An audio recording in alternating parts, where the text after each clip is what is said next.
Ibrahim alayhi salatu wasalam, he was Khalilullah. He was the beloved friend of Allah subhanahu wa ta'ala. Dawood alayhi salatu wasalam had a different Miraaj. Every Nabi had a different Miraaj.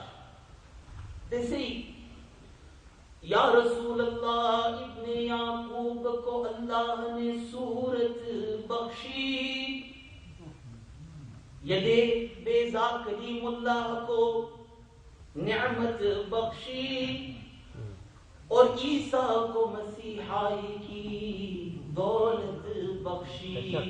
हर नबी को कोई इज्जत कोई नियामत बख्शी, और मेरे सरकार को बेपर्दा जियारत Bakshi. That was his Miraaj. Sayyidina Muhammad Rasulullah sallallahu alaihi wasallam, that was his Miraaj. यूं तो सारे नबी मुकर्रब है लेकिन यूं तो सारे नबी मुकर्रब है लेकिन सरवरे अंबिया तेरी क्या बात है.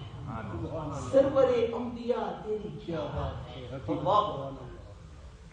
A lot of times I go for Miraaj programs, but people are concentrated on only certain aspects. And the whole story of Miraaj, I see a lot of youngsters here. So today I want to emphasize a little on the story of Miraaj. What happened? I always say this is a story of love because of the way it starts.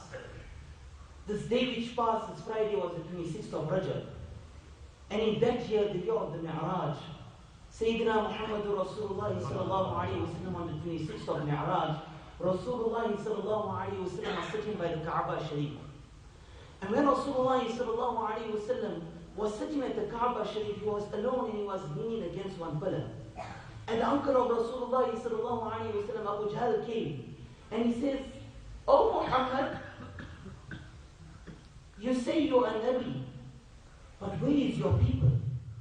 You say you are a Nabi, but where's all your followers? You sitting here alone?" So Rasulullah sallallahu alayhi wa sallam says, "Yes, I am a Nabi." So he says, "Na'udhu billah, if anyone had to be bestowed with nubuwwat, Allah subhanahu wa ta'ala should have chosen me, Abu Jahl, because I've got such a big following." So Rasulullah sallallahu alayhi wa sallam kept quiet and he put his head down. And then another group of Abu Jahl's people came and did the same thing. Insulted my Rahmatul Lil Alameen sallallahu alayhi wa sallam, and another group came and insulted him. Finally, Rasulullah sallallahu alayhi wa sallam, until the evening, put his head down and he was crying. And Sayyidina Muhammad Rasulullah sallallahu alayhi wa sallam, when darkness was appearing, Rasulullah sallallahu alayhi wa sallam went to Hani's house, was between Safa and Marwa, this house. And Rasulullah sallallahu alayhi wa sallam went inside with his head down and tears rolling down his Mubarak cheeks. And Rasulullah sallallahu alayhi wa sallam is addressed by Hani, and she says, "Ya Rasulullah, what is the matter? Why are you crying?" And Rasulullah sallallahu alayhi wa sallam relates the incident. Nevertheless, she consoles him. Rasulullah sallallahu alayhi wa sallam stops crying, and Rasulullah sallallahu alayhi wa sallam retires to bed. And when Rasulullah sallallahu alayhi wa sallam retires to bed, he starts crying again. Just then, when Rasulullah sallallahu alayhi wa sallam falls asleep with tears running down his Mubarak cheeks, Allah subhanahu wa ta'ala says, "O Jibreel, look at in what state my beloved Sayyidina Muhammad Rasulullah sallallahu alayhi wa sallam fell asleep." Hani counseled him, made him feel better, but that's not enough. I don't love to see my beloved Sayyidina Nabiyyina Muhammad Rasulullah sallallahu alayhi wa sallam like that. "O Jibreel, look at him. With your piety and your obedience to me, go and invite him to meet me on this night. O Jibreel, listen to this. Go to Jannat and adorn your wings with all the gems of Jannat. And go and tell Mikail alayhi salatu wasalam to stop weighing out the provisions of the night. And O Jibreel, go to Israfil and tell him to leave the trumpet tonight. And O Jibreel, go to Israel, Malik al-Maut, and tell him, don't take any life tonight. And O Jibreel, go to Ridwan, the doorkeeper of Jannat, and tell him, O Ridwan, decorate Jannat like it's never been decorated before.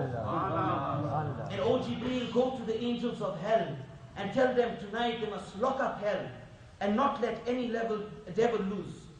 And O Jibreel alayhi salatu wasalam, go to the angels of the sky and tell them to adorn the sky in most beautiful robes. And O Jibreel, all of the above angels which I mentioned, let them equip themselves each with 70,000 angels. And O Jibreel, you go now and go choose a Buraq. Anyone knows how the Buraq was chosen? Let me tell you. Jibreel alayhi salatu wasalam goes and he enters into Jannah. And when he enters into Jannah, he sees 40,000 Buraq grazing there. And each Buraq has Ya Muhammad written on his forehead. Each Buraq has Ya Muhammad written on his forehead. And Jibreel alayhi salatu wasalam looks at all the Buraq. And one specific Buraq catches the eye of Jibreel alayhi salatu wasalam. And this Buraq was grazing in the corner, but he was crying and crying and crying. So Jibreel alayhi salatu wasalam goes to this Buraq and he asks this Buraq that, oh Buraq, why are you crying? All the Buraqs are grazing, they are happy. But you are here in the corner and you crying and you lamenting. Why is that? So the Buraq tells Jibreel alayhi salatu wasalam that, oh Jibreel, I'm here for thousands of years grazing, but in the thousands of years on one day, I heard a voice from the heavens say, Ya Muhammad. And since the day that I heard that name, Ya Muhammad, till now I am dying and I'm crying to see my beloved Muhammad Rasulullah. So Jibreel alayhi salatu wasalam says, O Buraq, do not cry anymore, for tonight you will meet Sayyidina Muhammad Rasulullah sallallahu alayhi wasallam, and you will carry him from Masjidul Haram to Masjidul Aqsa. Nevertheless, Jibreel alayhi salatu wasalam with the Buraq comes on earth. I'm going to go quite fast. I've got actually 2-3 hours of worth of speaking about this. But wallah, you can't do justice like I said. So I'm going to skip a lot of parts. Just the main points. And Jibreel alayhi salatu wasalam comes to the house of Hani and leaves the Buraq outside. And he goes inside and wakes Rasulullah sallallahu alayhi wasallam up by his Mubarak feet. Look at the respect that Jibreel Amin shows for Rasulullah sallallahu alayhi wasallam. He touches his Mubarak feet to wake him up. And Rasulullah sallallahu alayhi wasallam wakes up. And when Rasulullah sallallahu alayhi wasallam wakes up and he sits up, he asks Jibreel, oh Jibreel, what is the matter? And Jibreel Amin says, Ya Rasulullah, today Allah subhanahu wa ta'ala himself is inviting you to come see him. And oh Ya Rasulullah sallallahu alayhi wasallam, this ni'mat is a ni'mat which was never bestowed to any other creation besides you. So Rasulullah sallallahu alayhi wasallam gets up. And when you get up, it's sunnah to make wudu. So Sayyidina Muhammad Rasulullah sallallahu alayhi wasallam gets up and he goes outside and he wants to make wudu. Before he could roll his sleeves up, Ridwan, the angel of Jannah, brought him 2 jugs already to make wudu. And these 2 jugs, listen to the description of it. These 2 jugs were made out of red rubies. And both the jugs were put in a bowl which was made out of green emeralds. And on each corner of the bowl, there was one gem.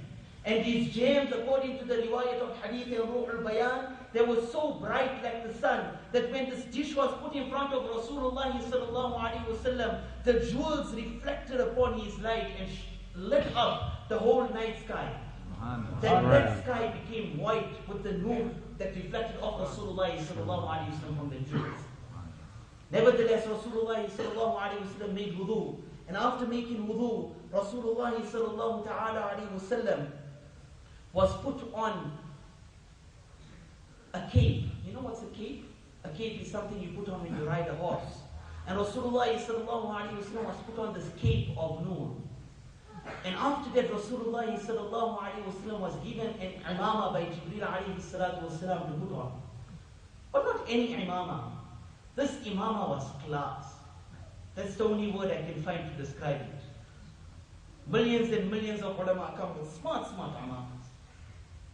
But an imama like that